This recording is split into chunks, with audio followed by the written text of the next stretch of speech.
Hello everyone, welcome to Edutap. Most important Indian economy के MCQs के इस सेशन में आप सभी का स्वागत है। यह है पार्ट 3 ऑफ आवर डिस्कशन, जहां पर हम बहुत ही ज्यादा इम्पोर्टेंट टॉपिक से एमसीक्यूज को डिस्कस करेंगे, जो कि हमारे आने वाले एग्जाम में आ सकते हैं, कमीशन के द्वारा पूछे जा सकते हैं। आई होप आपने पिछले कुछ सेशंस में बहुत ही अच्छे तरीके से पार्टिसिपेट किया होगा और ये सेशंस आपको काफी ज्यादा हेल्पफुल लग रहे होंगे। आगे बढ़ने से पहले मैं आपको याद दिला दूं, अगर आप लोग पहली बार इस वीडियो को देख रहे हैं, हमारे यूट्यूब चैनल पर आए, तो प्लीज हमारे यूट्यूब चैनल को सब्सक्राइब कर लीजिए। इस सेशन की पीडीएफ आपको हमारे टेलीग्राम चैनल पर मिलेगी और भी बहुत ही बढ़िया कंटेंट आपको इन दो सोर्सेज पर प्रोवाइड किया जा रहा है। तो please do join a Telegram channel, YouTube channel को जरूर सब्सक्राइब करिएगा। तो सबसे पहला क्वेश्चन आपके सामने है दोस्तों, यहाँ पर आपको बताना है विच among the following statement is और आर करेक्ट। करेक्ट स्टेटमेंट आपको चुनने हैं।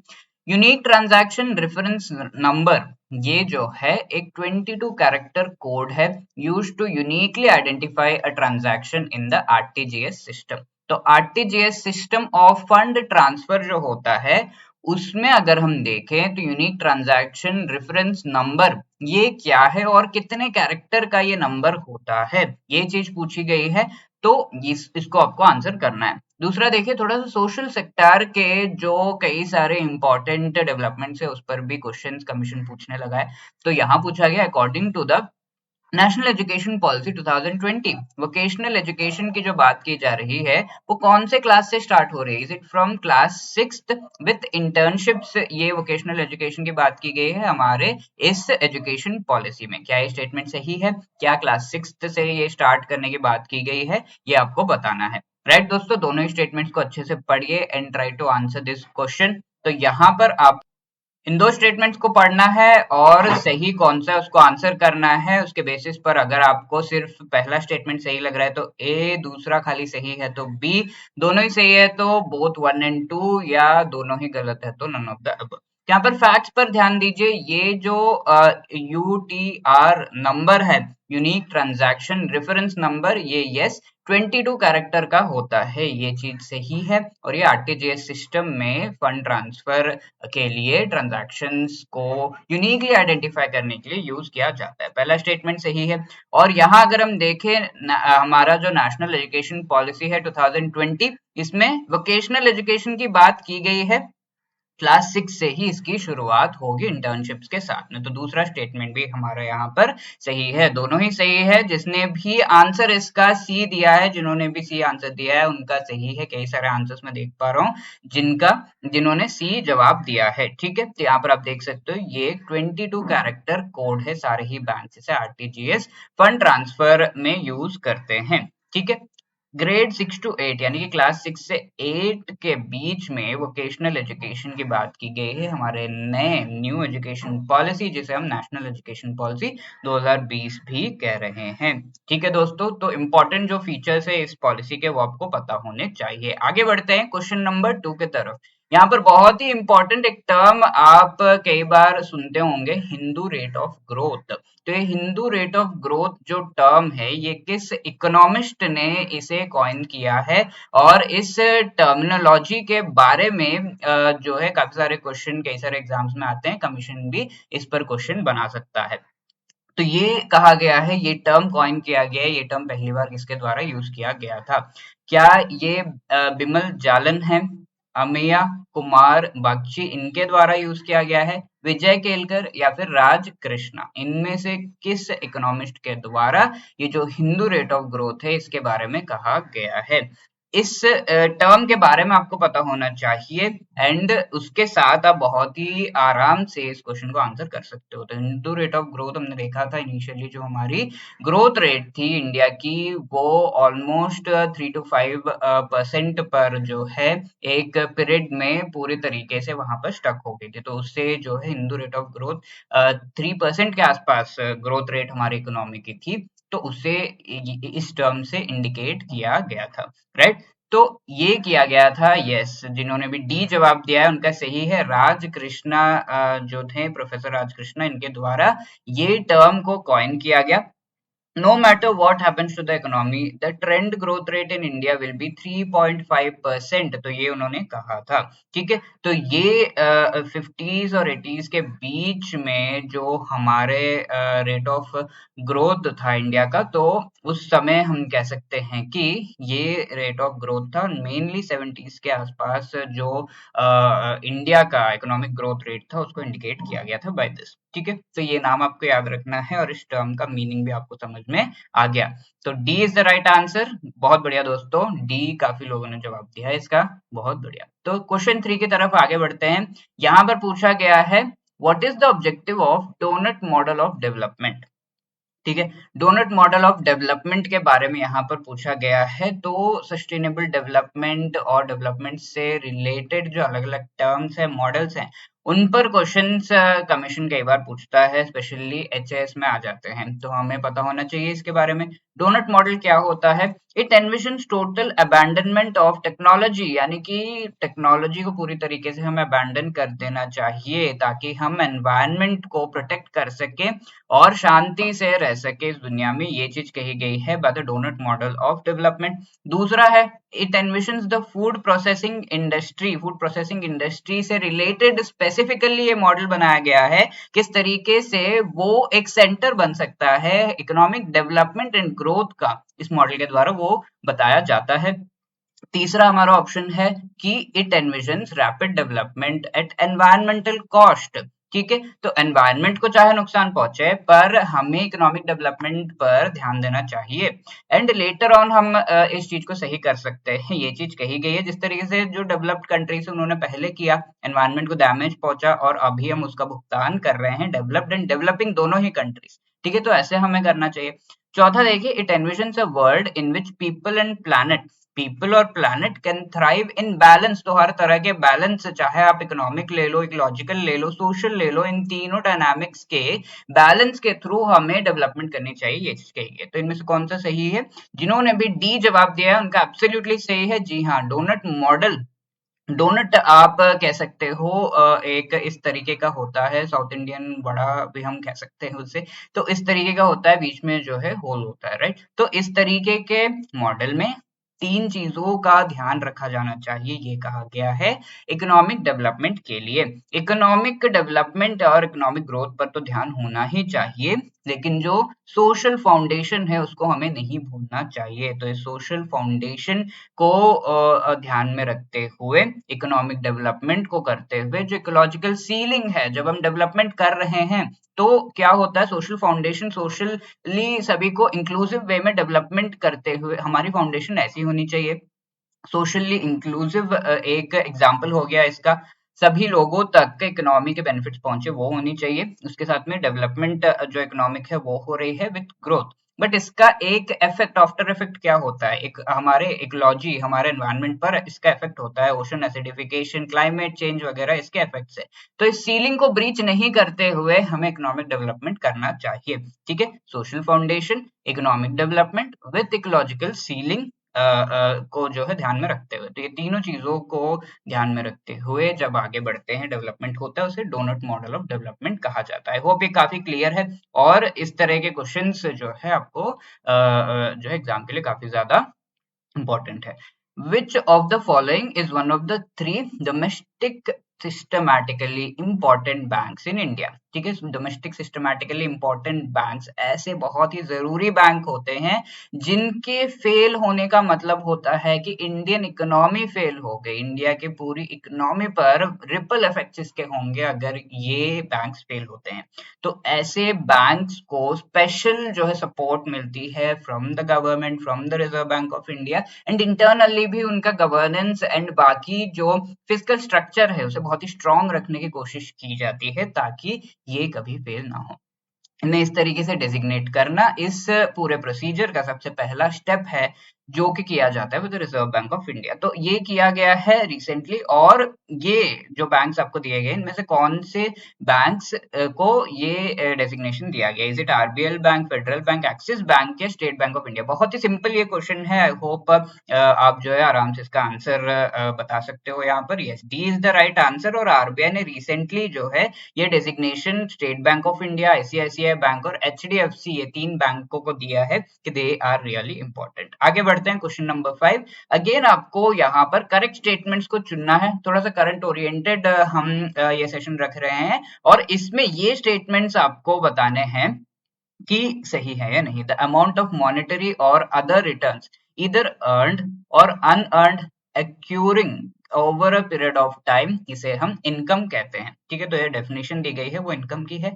Bombay stock exchange became the first stock exchange India में जिसने लॉन्च की है कमोडिटी डेरिवेटिव्स, जो कि gold as well as silver में है। ठीक है, डेरिवेटिव कॉन्ट्रैक्ट जो कि gold as well as silver में है। ठीक है, तो फर्स्ट पहली बार जो कुछ किया जाता है उससे रिलेटेड क्वेश्चन एग्जाम में आते हैं, तो ये जो है करंट कॉन्टेक्स्ट में काफी ज्यादा जरूरी ये एक हम कह सकते हैं कि करंट अफेयर है।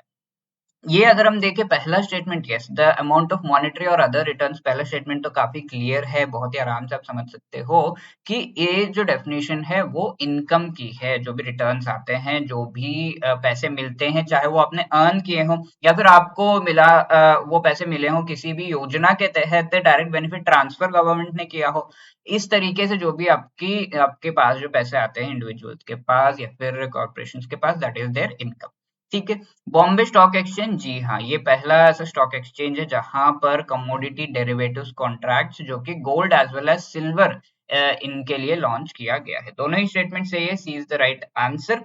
ओके दोस्तों, तो यहाँ पर आई होप जिन्होंने भी सी जवाब दिया है उनका एब्सोल्युटली सही है। कई सारे मैं यहाँ पर सी जवाब देख सकता हूँ। आगे बढ़ते हैं। Dash is alpha numeric code that uniquely identifies a bank branch. Bank branch को आइडेंटिफाई करने के लिए एक अल्फा न्यूमेरिक कोड का यूज किया जाता है, जो कि नेफ्ट ट्रांसफर सिस्टम में यूज किया जाता है मेनली। ठीक है, तो एनईएफटी जिसे NEFT transfer system, fund transfer system भी कहा जाता है, इसमें कौन सा यूनिक कोड को यूज किया जाता है? Is it HDF, is it IFSC, RTGS है या फिर एनपीसीआई है? ठीक है, तो बहुत ही सिली, बहुत ही इजी क्वेश्चन है, बट ये जो है कई सारे एग्जाम में पूछा गया है, तो इस वजह से इंपॉर्टेंट है। यस, मैं देख सकता हूँ कई सारे यहाँ पर आंसर्स जो आ रहे हैं वो बी हैं, तो B is the right answer. IFSC, जिसे हम इंडियन फाइनेंशियल सिस्टम कोड भी कहते हैं, कितने डिजिट का है दोस्तों? ये 11 डिजिट का अल्फा न्यूमेरिक कोड होता है, और ये नेफ्ट, आरटीजीएस, आईएमपीएस तीनों तरह के ट्रांसफर सिस्टम्स में यूज किया जाता है। यहाँ पर एचडीएफ की अगर मैं बात करूं, इसके बारे में अगर आपको पता है तो फटाफट से मुझे बता दीजिए कि एचडीएफ है क्या। एक नया मॉनेटरी पॉलिसी इंस्ट्रूमेंट है ये actually, but HDF is what? अगर आपको पता है फटाफट से आपको बताना है इन द चैट बॉक्स, और ये आपके लिए होमवर्क भी है। आप अगर बाद में देख रहे हो सेशन को तो कमेंट सेक्शन में बता दो। एनपीसीआई के बारे में भी अगर आपको पता है तो फटाफट से बता दो। B is the right answer. बहुत बढ़िया दोस्तों, बहुत अच्छा कर रहे हो आप। 7th क्वेश्चन की तरफ आगे बढ़ते हैं। यहाँ पर पूछा गया है, दो लिस्ट आपको दिए गए हैं, लिस्ट टाइप क्वेश्चन एग्जाम में आते हैं। लिस्ट 1 में रिजर्व रिक्वायरमेंट्स और इनकी जो डिस्क्रिप्शन है यहाँ पर आपको दी गई है। यहाँ जो है हम कह सकते हैं एक तरीके से ये टर्म्स हैं, ठीक है, इकोनॉमिक टर्म्स है और इनकी डिस्क्रिप्शन। तो पहला टर्म क्या है? Cash reserve ratio. दूसरा है statutory liquidity ratio, marginal standing facility, liquidity adjustment facility. ठीक है, इनका मीनिंग आपको पता होना चाहिए। फटाफट से आपको मैच करना है। सबसे पहला आप देखिए ये किससे मैच हो रहा है, डिस्क्रिप्शन पढ़ते हैं। पहला डिस्क्रिप्शन क्या है? Reserves maintained in the form of liquid cash, gold and other securities. तीन यहाँ पर जो कंपोनेंट्स हैं उसमें अगर कोई बैंक रिजर्व मेंटेन कर रहा है उसे हम क्या कहते हैं? तीन कंपोनेंट्स है, लिक्विड कैश है, गोल्ड है, अदर सिक्योरिटीज भी है। तो ये तो कैश रिजर्व रेशियो नहीं हो सकता, क्योंकि कैश रिजर्व रेशियो नाम से हमें समझ में आ रहा है कि ये सिर्फ कैश होगा। एंड यस, अगर आपको इसका एक्चुअल डेफिनेशन पता है तो only cash, only liquid cash form में अगर होता है रिजर्व जो बैंक्स मेंटेन करते हैं कोई अनफोर्सीन सिचुएशन को हैंडल करने के लिए, उसे हम कैश रिजर्व रेशियो कहते हैं। तो दूसरा पढ़ते हैं, includes both repo and reverse repo operations. Banks borrow from the central bank by pledging government securities.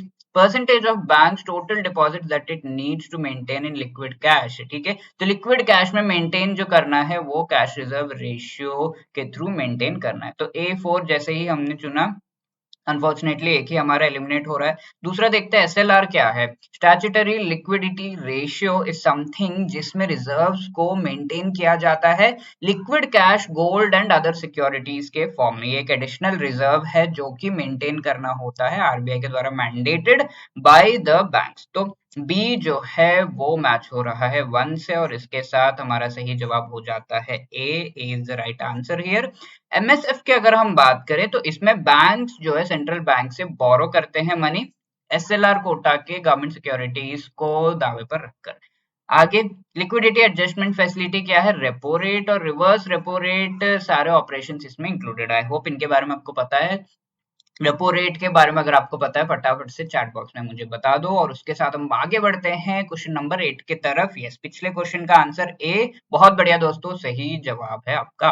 Which among the following statement is or correct with respect to the inflation targeting framework की जो हम बात कर रहे हैं उससे related statements.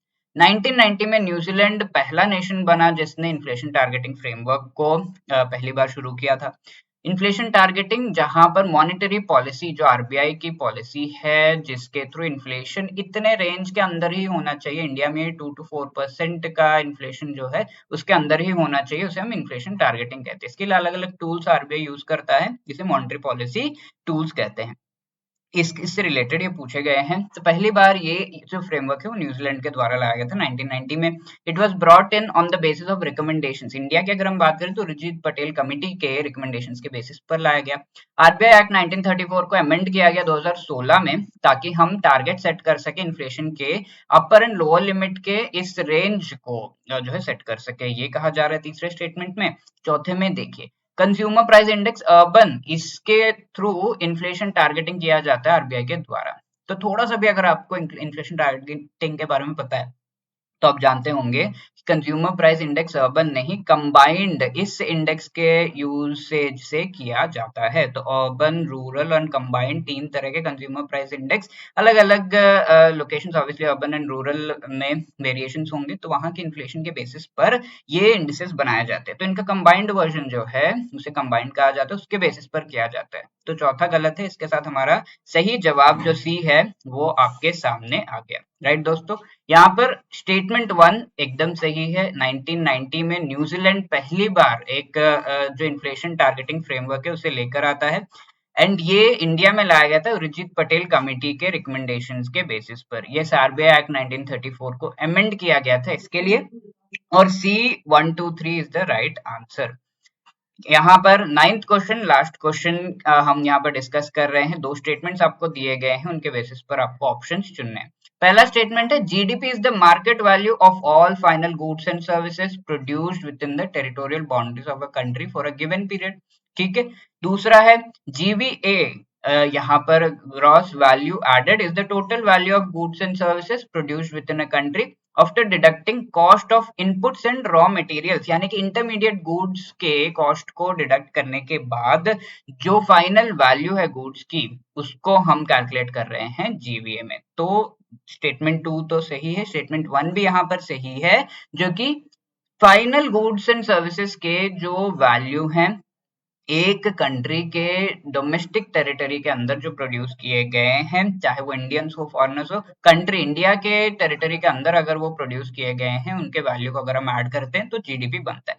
दोनों statements यहाँ पर सही है, A is the right answer. बहुत बढ़िया दोस्तों, इसके साथ लेट मी रिमाइंड यू कि हम आपके मेंस एग्जाम में हेल्प करने के लिए mains crash course as well as test series लेकर आए हैं।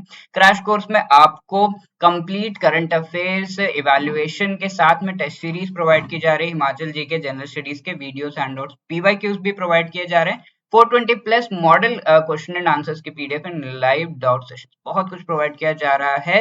ये एक्चुअली 14,000 का हम दे रहे हैं, बट देन आफ्टर डिस्काउंट आपको ये 10,000 में मिलेगा, जिसका लिंक आपको डिस्क्रिप्शन में मिल जाएगा।